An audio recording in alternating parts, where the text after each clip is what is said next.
Assalamualaikum warahmatullahi wabarakatuh.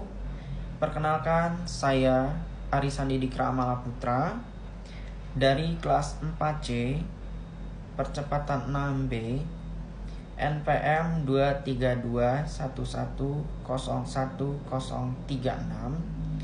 Di sini saya akan membuat video untuk memenuhi salah satu tugas mata kuliah HPI, dan ada 3 video yang akan saya analisis.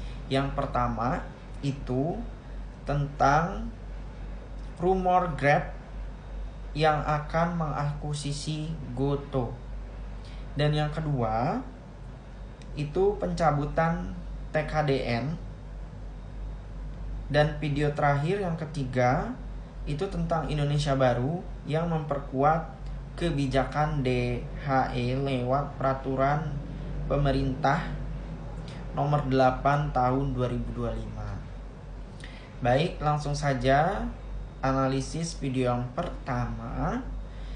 Dari perspektif HPI, seperti yang kita ketahui, Grab adalah perusahaan dari Singapura.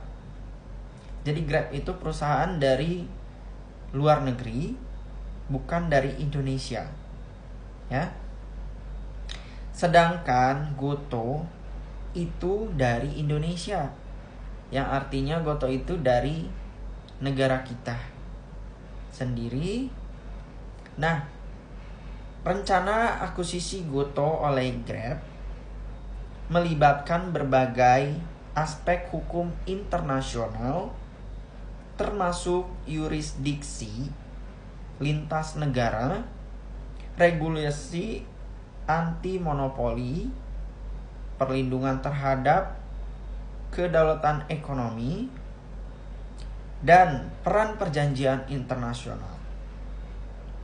Nah, negara ini memiliki hak dan kewajiban untuk nilai dampak dari transaksi semacam ini terhadap kepentingan nasional, dan memastikan bahwa setiap akuisisi asing tidak merugikan kedaulatan ekonomi dan persaingan usaha yang sehat.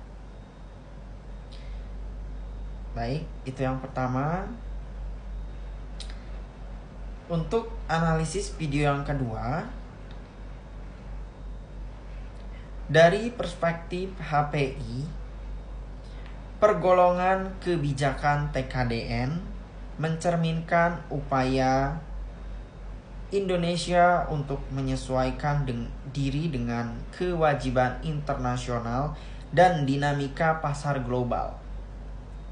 Namun, perubahan ini harus dilakukan dengan hati-hati untuk memastikan bahwa kepentingan industri dalam negeri tetap terlindungi, dan bahwa Indonesia tetap menjadi tujuan investasi yang menarik bagi investor asing.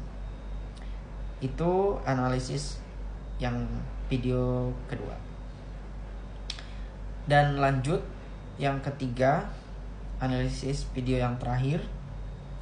Dari perspektif HPI atau hukum perdagangan internasional, tujuan penguatan kebijakan DHE mencerminkan upaya Indonesia untuk menyesuaikan diri dengan kewajiban internasional dan dinamika pasar global. Namun, perubahan ini harus dilakukan dengan hati-hati untuk memastikan bahwa kepentingan industri dalam negeri tetap terlindungi, dan bahwa Indonesia tetap menjadi tujuan investasi yang menarik bagi investor asing. Baik, itu mungkin analisis dari tugas video tersebut yang saya dapat sampaikan. Kurang lebihnya mohon maaf. Terima kasih. Wabillahi taufik wa hidayah. Assalamualaikum warahmatullahi wabarakatuh.